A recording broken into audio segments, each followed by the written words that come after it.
الرحمن الرحیم۔ مشکوٰۃ شریف کی حدیث نمبر 6022 ہے اور باب مناقب ابی بکر رضی اللہ عنہ چل رہی ہے، اور اس باب کی یہ حدیث نمبر 4 ہے۔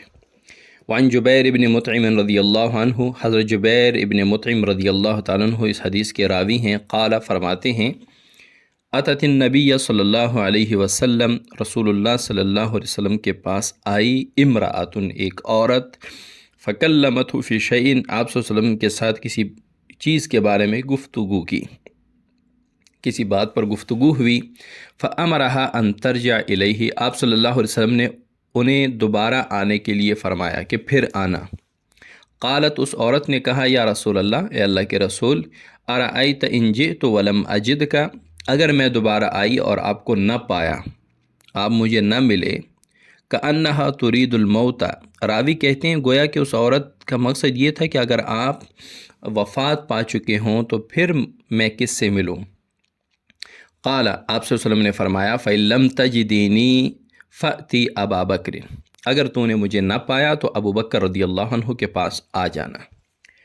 تو اس حدیث میں بھی واضح اشارہ ہے کہ آپ صلی اللہ علیہ وسلم ہر بات میں، ہر کام میں صحابہ کو اور لوگوں کو فرما رہے ہیں، اگر مجھے نہ پایا تو ابو بکر سے مل لینا، اگر مجھے نہ پایا تو ابو بکر سے لے لینا۔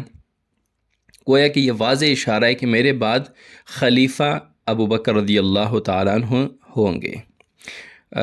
مرقات نے ایک اور حدیث بھی نقل کی ہے کہ رسول اللہ صلی اللہ علیہ وسلم کے پاس ایک دیہاتی نے رسول اللہ صلی اللہ علیہ وسلم کو کچھ اونٹ فروخت کیے اور اس کی قیمت باقی رہ گئی، تو آپ صلی اللہ علیہ وسلم نے فرمایا کہ پھر لے لینا۔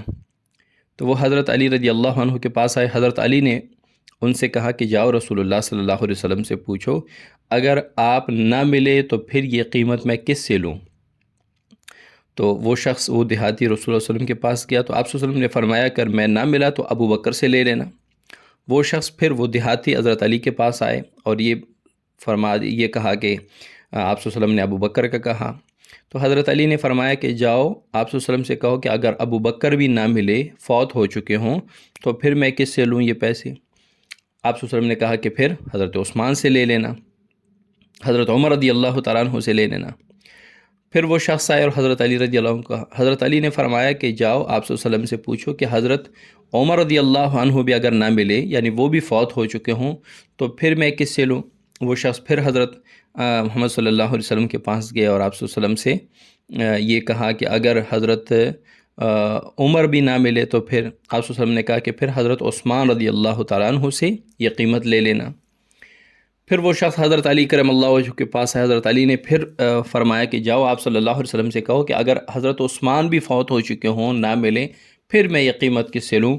وہ شخص پھر آپ صلی اللہ علیہ وسلم کے پاس گئے اور آپ صلی اللہ علیہ وسلم سے کہا کہ اگر حضرت عثمان بھی فوت ہو چکے ہوں، نہ ملے، تو پھر میں کس سے لوں۔ تو آپ صلی اللہ علیہ وسلم نے فرمایا کہ اگر ابو بکر بھی فوت ہو جائے، عمر بھی فوت ہو جائے، عثمان بھی فوت ہو جائے، تو اگر تو مر سکتا ہو تو تو بھی مر جانا، یعنی پھر تیرا کیا کام ہے، یہ تینوں مر جائیں پھر تیرا کیا کام ہے۔ یعنی آپ صلی اللہ علیہ وسلم نے کتنے احسن انداز میں خلفائے راشدین کو اس ترتیب سے بیان فرما دیا۔ تو ہر حدیث میں اشارہ ہے خلفائے راشدین کی ترتیب میں، حضرت ابو بکر پہلے نمبر پہ، پھر حضرت عمر رضی اللہ تعالیٰ عنہ، پھر حضرت عثمان غنی رضی اللہ تعالیٰ عنہ، اور پھر حضرت علی رضی اللہ تعالیٰ عنہ۔ تو یہ ترتیب آپ صلی اللہ علیہ وسلم نے اپنی زبان مبارک سے بیان کی ہے۔ اور ابو بکر صدیق رضی اللہ تعالیٰ عنہ کی خلافت پر تو تمام امت کا اجماع ہے، تو اجماع کا منکر کافر ہوتا ہے۔